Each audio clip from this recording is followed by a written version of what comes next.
प्रिय विद्यार्थियों, आज का हमारा टॉपिक है एडेफिक फैक्टर्स। हम लोग पहली यूनिट के अंदर जो इकोलॉजिकल फैक्टर्स है उनका प्लांट्स के ऊपर क्या प्रभाव पड़ता है उसके बारे में अध्ययन कर रहे हैं। इससे पहले हम लोगों ने क्लाइमेटिक फैक्टर्स के बारे में पढ़ लिया है और फिजियोग्राफिक या टोपोग्राफिक फैक्टर्स के बारे में हम लोगों ने पढ़ लिया है। अब हम लोग एडेफिक फैक्टर्स यानी मिट्टी से संबंधित जो कारक है उनका अध्ययन करने के लिए जा रहे हैं। और मिट्टी के कारकों को हमने दो भागों में डिवाइड किया है। आज का आपका ये जो वीडियो है ये उसका पहला पार्ट है। तो पहले पार्ट का edaphic factors and there effects on plant life, ये है आपका सिलेबस जो करीब करीब हर वीडियो के अंदर मैं आपको शो कर रहा हूँ, दिखला रहा हूँ। इसके अंदर जो येलो पार्ट है वो सारा हम लोगों ने कवर कर लिया है और रेड वाले पार्ट का भी आधे से ज़्यादा हम लोगों ने कवर कर लिया है। और इसी क्रम में आज का हमारा जो टॉपिक है वो मिट्टी के कारकों से संबंधित है, जिसको कि हम एडेफिक फैक्टर्स के नाम से जानते हैं। और ये एडेफिक फैक्टर्स का पहला पार्ट है, मिट्टी से संबंधित जो कारक है उसका पहला पार्ट है। क्योंकि एक वीडियो में ये कवर नहीं हो पा रहा है, लंबा हो जाएगा, इसलिए मैंने इसको दो भागों में डिवाइड कर दिया है। Edaphic factors part first. Edaphic factor या सोइल के जो कारक हैं वो प्लांट्स के ऊपर बहुत ज़्यादा प्रभाव डालते हैं। क्यों डालते हैं? बहुत ही आसान सी बात है कि प्लांट जहाँ पर खड़ा है वो मिट्टी के अंदर खड़ा है, हवा में नहीं है। कुछ एग्जाम्पल्स एपीफाइट्स के छोड़ दें तो बात अलग है। प्लांट मिट्टी के अंदर ही खड़ा रहता है और मिट्टी के माध्यम से ही उसको पानी और मिनरल्स की पूर्ति होती है। इसलिए मिट्टी का जो कारक है वो बहुत इंपॉर्टेंट रोल है, वो प्ले करता है किसी भी जगह की वनस्पति के निर्धारण के लिए। और ये फैक्टर्स बहुत ज़्यादा जिम्मेदार होते हैं और इनमें भिन्नता आ जाती है अलग अलग लोकेलिटी के कारण से और क्लाइमेटिक कंडीशंस अलग अलग होने के कारण से। तभी तो एक रेगिस्तान की मिट्टी है वो प्लांट की ग्रोथ को कम फेवर करती है और दूसरी जगह जहाँ पर बरसात ज़्यादा होती है वहाँ की मिट्टी है वो प्लांट की ग्रोथ को ज़्यादा फेवर करती है। तो कहने का मतलब ये हुआ कि जो लोकल डिफरेंसेस है, लोकेलिटी का जो डिफरेंसेस है क्लाइमेटिक कंडीशंस के कारण से, उस कारण से मिट्टी का जो कारक है उसमें बदलाव हो जाता है, मिट्टी के जो प्रॉपर्टीज़ हैं उसमें बदलाव हो जाता है और अलग अलग तरह के प्लांट्स के जो नेचर है उसको वो सपोर्ट करती है। जैसा कि अभी मैंने आपसे कहा, एक प्लांट है वो मिट्टी के अंदर खड़ा होता है, पानी और मिनरल्स मिट्टी से मिलता है, इसलिए वो प्लांट पे या वनस्पति पर बहुत ज़्यादा प्रभाव है वो डालता है। और ये चीज़ हम बहुत अच्छी तरह से जानते हैं कि मिट्टी के बिना प्लांट्स का अस्तित्व है वो नहीं है। अगर मिट्टी है तभी तो वो खड़ा है, तभी वो पानी ले पाएगा और पानी के साथ मिनरल्स ले पाएगा। डियर स्टूडेंट्स, एक वैज्ञानिक हुए हैं ट्यूरिल एंड वाटसन जोन्स। 1945 में उन्होंने कहा कि जो हमारे एडेफिक फैक्टर्स हैं वो वनस्पति को कई तरह से उनमें बदलाव कर सकते हैं, क्योंकि वो बहुत ज़्यादा जिम्मेदार है, मिट्टी के ऊपर ही उनकी निर्भरता है वो रहती है। जर्मिनेशन हो रहा है तो निश्चित रूप से वो मिट्टी के अंदर ही होता है। प्लांट की जो साइज और बढ़ने का जो काम है वो भी मिट्टी के ऊपर ही डिपेंड करता है। कितना स्टेम है वो उसका फॉर्मेशन ऑफ वुड कितना होगा वो भी मिट्टी के ऊपर डिपेंड करता है। कितने सारे पैथोजेंस उसके ऊपर लगेंगे वो भी मिट्टी के ऊपर ही डिपेंड करता है, क्योंकि मिट्टी के अंदर मान लीजिए माइक्रो ऑर्गेनिजम्स बहुत ज़्यादा है जो पौधे को नुकसान पहुंचा रहे हैं तो प्लांट में डिजीज़ है वो क्रिएट हो जाएगी। फ्लावर्स फॉर्मेशन है, फ्रूट्स की सेटिंग है, ये सब की सब चीज़ें हैं वो मिट्टी के ऊपर या मिट्टी के कारकों के ऊपर ही निर्भर करती है। अगर मिट्टी अच्छी है ये सारी की सारी चीज़ें हैं वो बहुत अच्छी हो जाएगी, मिट्टी अच्छी नहीं है तो ये सारी की सारी चीज़ें हैं वो बहुत ज़्यादा है वो प्रभावित होती है। डियर फ्रेंड्स, सोइल एक वाइडर सेंस में इस पॉइंट को हम यूज करते हैं और इकोलॉजिकल पॉइंट ऑफ व्यू से अगर हम ये देखें तो पृथ्वी की जो ऊपर वाली परत है जो प्लांट लाइफ को सपोर्ट करती है उसको हम मिट्टी के नाम से जानते हैं। और इस डेफिनेशन के अनुसार जो सॉलिड रॉक है, कवर्ड है, मिट्टी है, वो लाइकेंस को भी सपोर्ट करती है, क्योंकि उसके अंदर फॉरेस्ट ह्यूमस और ये सब चीज़ें हैं जो प्लांट को सपोर्ट करती है। वो सारी की सारी चीज़ें हैं वो उसके अंदर पाई जाती है। अगर हम बहुत ही इजी लैंग्वेज में देखना चाहते हैं, अगर कोई आपसे ये पूछे कि मिट्टी की परिभाषा क्या होती है, तो मिट्टी की परिभाषा का बहुत ही सिंपल वर्ड है superficial layer of the earth. मिट्टी की जो सबसे ऊपरी परत है उसको हम मिट्टी के नाम से जानते हैं, और विज्ञान की वह शाखा जिसमें हम मिट्टी का अध्ययन करते हैं उसको हम पीडोलॉजी के नाम से जानते हैं। तो दोनों ही ये जो चीज़ें हैं वो आपको याद रखने वाली है, भले ही वो सॉइल के सेंस में हो और भले ही वो पीडोलॉजी के यानी स्टडी ऑफ सॉइल के सेंस में हो। तो दोनों परिभाषा है वो आपको अच्छी तरह से याद रखनी है, क्योंकि दोनों की दोनों चीज़ें हैं वो एक एक नंबर में आपसे पूछी जा सकती है। सॉइल प्रोफाइल का अगर हम अध्ययन करना चाहते हैं तो बनावट कैसी है, उसमें एयर कितनी है, उसमें पानी कितना है, मिट्टी का टेम्परेचर कितना है, ऑर्गेनिक एंड इनऑर्गेनिक न्यूट्रिएंट्स उसके अंदर कितने हैं, ये सारी की सारी चीज़ें हैं वो वनस्पति के निर्धारण का कार्य है वो करती है। और डियर स्टूडेंट्स, जैसा कि मैं बता रहा हूँ, अलग अलग मिट्टी के अंदर इन सब को धारण करने की कैपेसिटी अलग अलग होती है, और अलग अलग होने के कारण से अलग अलग जगह की वनस्पति भी अलग अलग तरह की होगी। सबसे पहले पॉइंट में हम आते हैं सॉइल प्रोफाइल। अगर मिट्टी के अंदर हम एक ट्रेंच या खाई बनाते हैं, एक गड्ढा खोदते हैं, तो क्या ऊपर से लेकर नीचे तक सारी की सारी मिट्टी हमें एक जैसी नज़र आती है? बिल्कुल नहीं आती है। जो कवर है, सुपरफिशियल कवर है, सरफेस है, वहाँ पर अलग तरह की मिट्टी होगी, और जैसे जैसे हम नीचे की तरफ जाते हैं वो अलग अलग तरह की सिचुएशंस या अलग अलग तरह की मिट्टी है वो हम लोगों को दिखाई देती है।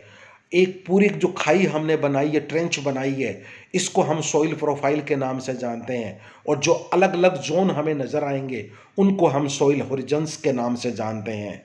तो दो वर्ड्स यहाँ पर आपको याद रखने हैं, सॉइल प्रोफाइल का मतलब पूरी स्ट्रक्चर, और सॉइल होरिजन्स का मतलब अलग अलग एरियाज, जो जोन हम लोगों को नज़र आएंगे उसके लिए हम होरिजन्स वर्ड यूज करते हैं।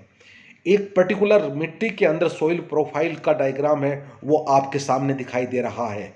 इसमें मुख्य रूप से आप लोगों को सबसे ऊपर होरिजन ए जो कि टॉप सॉइल है, उसके बाद में होरिजन बी जो कि सब सॉइल है, और उसके बाद में होरिजन सी जो कि उसके नीचे पर्टिकुलरली ये रॉक वाला एरिया है, और उसके बाद में सबसे नीचे है वो बिल्कुल पथरीला एरिया है वो आपको दिखाई देता है।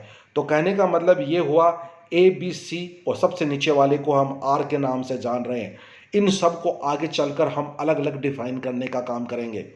यहाँ पर आप देख सकते हो जो होरिजन ए है वहीं पर पर्टिकुलरली प्लांट्स की ग्रोथ या रूट्स है वो आपको दिखाई दे रही है, क्योंकि ह्यूमस की जो मैक्सिमम क्वांटिटी होती है वो यहीं इसी एरिया में पाई जाती है, और जैसे जैसे नीचे की तरफ चलते जाते हैं ह्यूमस की मात्रा कम होती जाती है, एरिया पथरीला होता चला जाता है, कंकर पत्थर हो जाते हैं, प्लांट की रूट है वो वहाँ पर पेनिट्रेट है वो नहीं कर पाती है।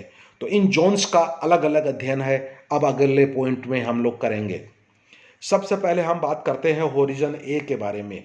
होरिजन ए, जैसा कि मैंने अभी आपसे कहा, ये टॉप मोस्ट सॉइल है, सबसे ऊपर वाली परत है, और यहाँ पर जो प्लांट्स और एनिमल्स के जो पार्ट्स हैं वो टूट कर गिरते हैं, उनसे ह्यूमस का निर्माण होता है। किस तरह से होता है, उन पे बैक्टीरिया आके लगते हैं, डिकम्पोज करने का काम करते हैं, और अलग अलग ऊपर से नीचे की तरफ जब हम जाते हैं तो सिचुएशंस में बहुत ज़्यादा बदलाव होता चला जाता है। इसलिए जो ए होरिजन है उसको हम अलग अलग पार्ट्स में डिवाइड करते हैं, A00, A0, A1, A2, A3। ये सब चीज़ें हैं वो याद रखने की बात है, और सब अलग अलग डिविजन्स में या जो होरिजन्स हैं वहाँ पर क्या होता है आगे वाले पॉइंट में हम देखते हैं। सबसे ऊपर की तरफ देखिए, अब आप लोग हम चलते हैं कि ये एरिया वाइज किस प्रकार से हम इनको डिवाइड कर सकते हैं।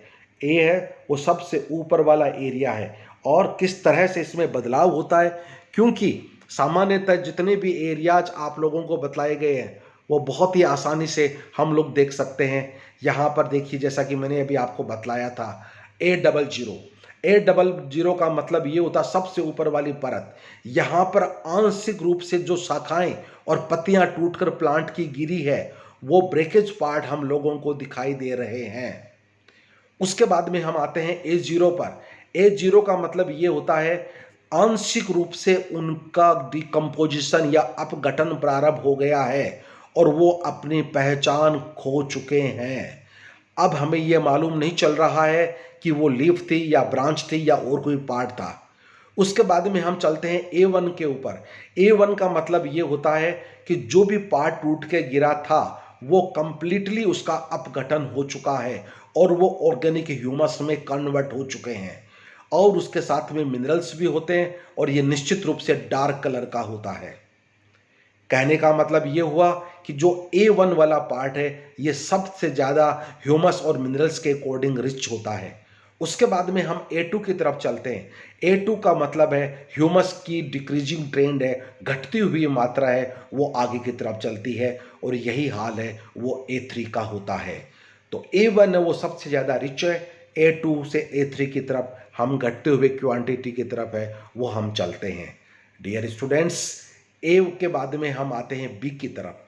बी को हम सब सोइल के नाम से भी जानते हैं और इस सब सोइल के अंदर A3 से आगे की तरफ जब हम चलते हैं तो यहाँ पर भी घटती हुई मात्रा है वो चलती है और इसके अंदर ह्यूमस के साथ मिनरल्स भी है वो पाए जाते हैं और धीरे धीरे ये है जो ह्यूमस है वो मिनरल्स में कन्वर्ट हो जाती है। यहाँ पर दो शब्द हम लोग काम में लाते हैं। एक होता है ह्यूमिफिकेशन, ह्यूमस का बनना, और दूसरा होता है मिनरलाइजेशन, कहने का मतलब मिनरल्स का बनना। ह्यूमस से जब मिनरल्स अलग होते हैं तो मिनरलाइजेशन की जो वो प्रोसेस है वो स्टार्ट है वो हो जाती है। तो जो होरिजन भी है ये सब सोइल का पार्ट है। डियर स्टूडेंट्स, यहाँ पर भी हम लोग अपर पार्ट जो बी है उसको B1 के नाम से जानते हैं और उसके नीचे वाले पार्ट्स को B2 और B3 के नाम से जानते हैं। B1 A3 के बाद में आ रहा है तो ये भी करीब करीब A3 के समान होता है और यहाँ पर भी घटती हुई मात्रा के अंदर मिनरल्स और ह्यूमस है वो पाई जाती है। और उसके जब आगे चलते हैं तो B1 में एक बात और चीज़ है वो हमें देखने को मिलती है कि यहाँ पर पार्टिकल्स की कुछ संरचनाएं हैं वो हमें दिखाई देती है। जैसा कि मैंने लिखा है B1 के अंदर सिमिलर टू A3, लेकिन इसमें कुछ संरचनाएं हैं वो पार्टिकल्स यानी कणों की दिखाई देती है। और उसके बाद में B2 और B3 की तरफ हम जाते हैं तो यहाँ पर आयरन और एल्यूमिनियम के समुच्चयन के कारण से, एग्रीगेशन के कारण से मिट्टी के कुछ ब्लॉक्स बन जाते हैं। तो बी को भी हमने 3 भागों में डिवाइड किया है, B1, B2 एंड B3। उसके बाद में हम चलते हैं सी की तरफ, होरिजन सी। सी है वो रॉक वाला एरिया आ जाता है, कंकर पत्थर वाला एरिया आ जाता है, जहाँ पर रूट्स का पेनिट्रेशन है वो बहुत ज़्यादा मुश्किल हो जाता है क्योंकि ये वेदर रॉक के अंदर होता है, हार्ड होती है ये, इसलिए जो सोइल प्रोफाइल है उसका ये थिकर वाला पार्ट है वो होता है, उसका एरिया हो जाता है और ये क्लाइमेट एंड टोपोग्राफी में भी निश्चित रूप से ऊपर वाले पार्ट्स के मुकाबले में ज़्यादा हो जाती है। तो डियर स्टूडेंट्स, इस बात का हमें विशेष रूप से ध्यान रखना पड़ेगा और जैसे कि जो क्रम चल रहा है ह्यूमिफिकेशन और मिनरलाइजेशन का, वो चीज़ भी हमें यहाँ पर ध्यान में रखनी पड़ेगी। और लास्ट वाला जो पार्ट आता है ये आता है हमारा आर, होरिजन आर। ये सबसे नीचे वाला पार्ट है और ये अभी तक ये अनवेदर्ड है, मतलब बिल्कुल चट्टान के रूप में है, चट्टान का अपघटन की प्रोसेस स्टार्ट नहीं हुई है, इसलिए इसको हम लोग होरिजन आर के नाम से जान रहे हैं। और सबसे नीचे वाला जो परत है उसको हम होरिजन आर के नाम से जान रहे हैं और जैसा कि लिखा हुआ है ये बेड रॉक्स के रूप में होता है जो कि अभी अनवेदर्ड है, जिसका अपघटन है अभी तक प्रारंभ है वो नहीं हुआ है।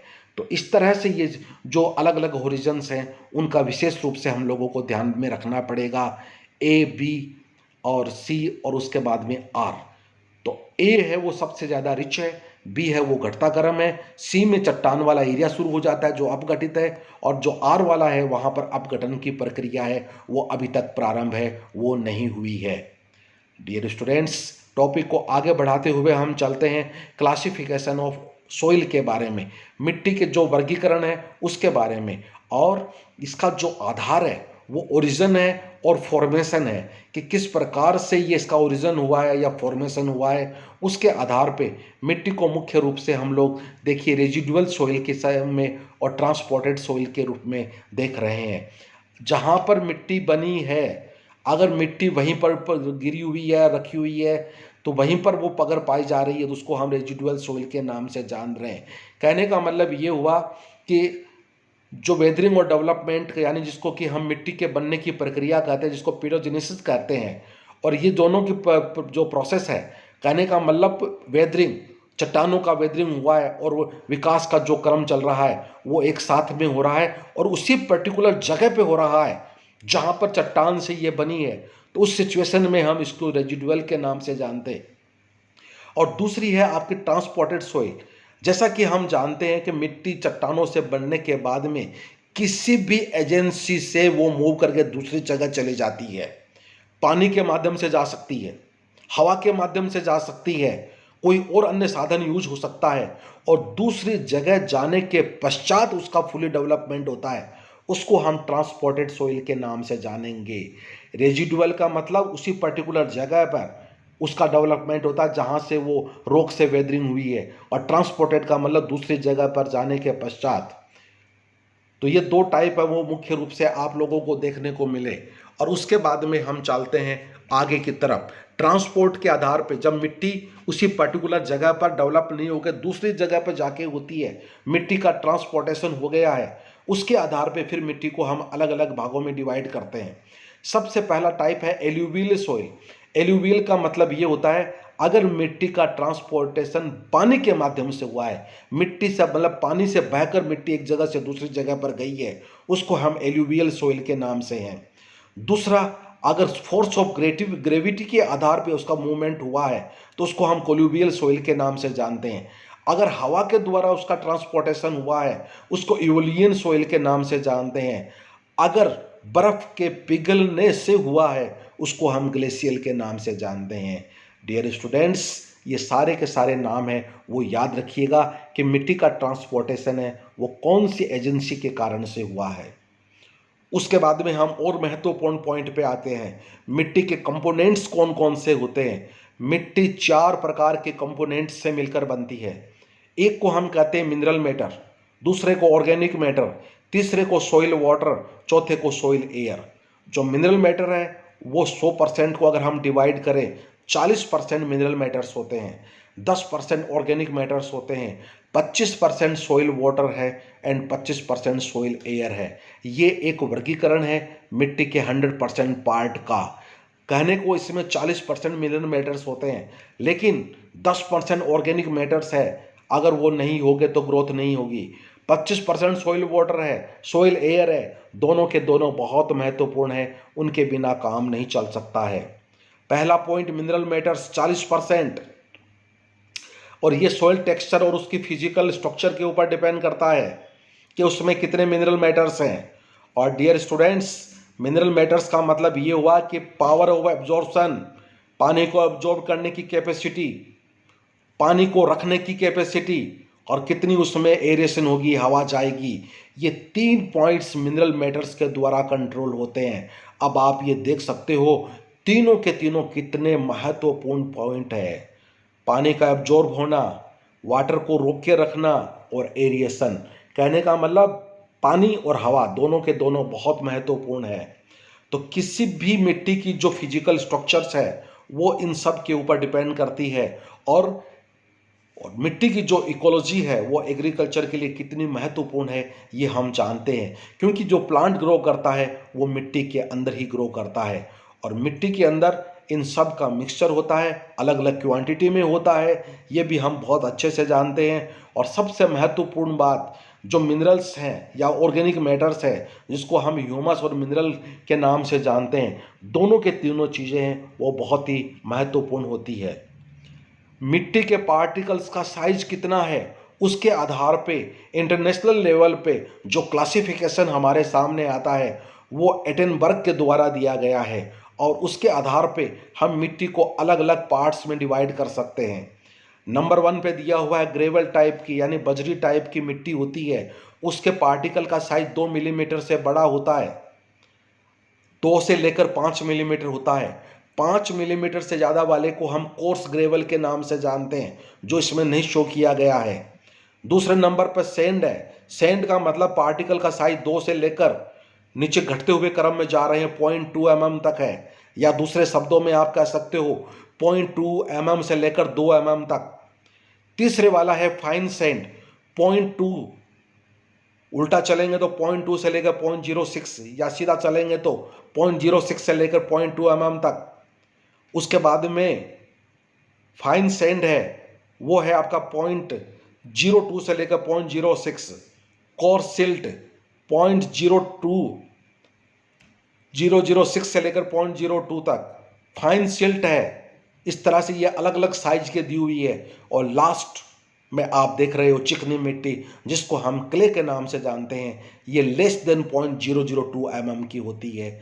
तो कहने का मतलब ये हुआ है कि जो पार्टिकल का साइज है उसके आधार पे मिट्टी का निर्धारण है वो होता है। और ये सारे के सारे जो साइज है वो आप याद में रखिएगा। कौन सी मिट्टी किस प्रकार की होगी उसका भी यहाँ पर निर्धारण किया गया है।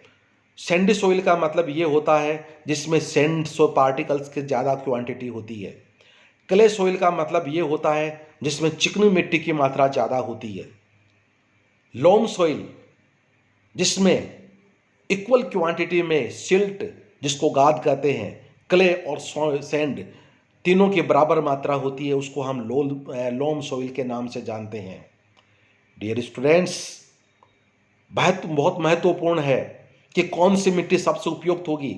यह जानने से पहले जो नीचे 3 टाइप्स और दिए गए हैं उनकी बातें कर लेते हैं। सैंडी लोम सॉइल, हालांकि ये लोम सॉइल है, उसके बावजूद इसमें अगर मिट्टी के कणों की मात्रा ज़्यादा है तो सैंडी लोम सॉइल होगी। जिसमें सिल्ट की मात्रा ज़्यादा है उसको सिल्ट लोम सॉइल कहेंगे। जिसमें चिकनी मिट्टी या क्ले की मात्रा ज़्यादा है उसको क्ले लोम सॉइल कहेंगे। तो इस लिहाज से जो लोम सॉइल है उसमें तीनों की बराबर मात्रा होती है, तो वो प्लांट की ग्रोथ के अनुसार सबसे ज़्यादा उपयुक्त मानी गई है। चिकनी मिट्टी अगर है तो उसकी प्लास्टिसिटी ज़्यादा होने के कारण से वो ज़्यादा पानी को रोक के रखेगी, और उसके कारण से मिट्टी के अंदर एरिएशन नहीं हो जाता है। और उसके बाद में अगर वो मिट्टी ड्राई हो गई है तो बहुत ज़्यादा हार्ड हो जाती है, जिसके कारण से प्लांट की ग्रोथ पर्टिकुलरली ईजी नहीं हो पाती है। अगर वहाँ पर केवल क्ले है तो ग्रोथ अच्छी नहीं हो पाएगी। और जो चिकनी मिट्टी है, जैसा कि मैंने कहा कि पानी को ज़्यादा रोक के रखती है, तो पानी जहाँ पर इम्प्रीवियस होता है वहाँ पर एयर है वो नहीं जा सकती है, और हार्ड होने के वो सूखने के बाद में वो बहुत ज़्यादा है वो हार्ड हो जाती है, मिट्टी है वो क्रैक्स में टूट जाती है। इस कारण से इस प्रकार की जो मिट्टी है वो प्लांट की एग्रीकल्चर के लिए डिसएडवांटेजियस होती है और अनप्रोडक्टिव होती है अगर वहाँ पर केवल क्ले सॉइल है। क्ले सॉइल, सैंड अब आते हैं, क्ले के बाद में सैंड पे आते हैं। और सैंड अगर बहुत ज़्यादा मात्रा में है तो वो भी फायदेमंद नहीं है, क्योंकि वो ज़्यादा पानी को रोक के नहीं रख पाती है। क्यों नहीं रख पाती है? क्योंकि पार्टिकल का साइज बड़ा होने के कारण से पानी है वो नीचे चला जाता है और मिट्टी है वो उसको रोक कर नहीं रख पाती है। जिस प्रकार से हमने क्ले के बारे में बात की डिसएडवांटेज के बारे में, उसी तरह से हम सैंड के बारे में भी बात कर सकते हैं। क्योंकि मिट्टी है वो फर्टिलिटी के लिए बहुत इंपॉर्टेंट है। जब उसके अंदर पानी ही नहीं रुकेगा तो वो फिर ज़्यादा उपयोगी है वो नहीं हो पाती है।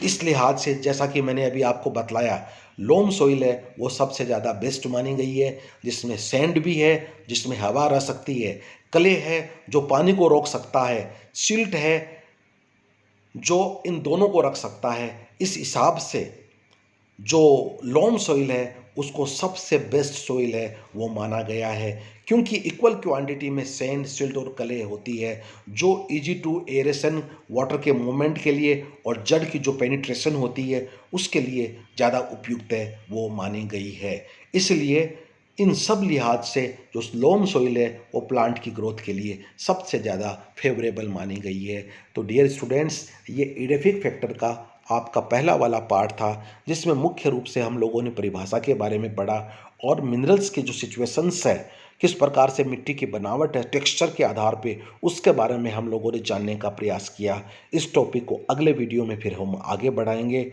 बहुत बहुत शुक्रिया, थैंक यू।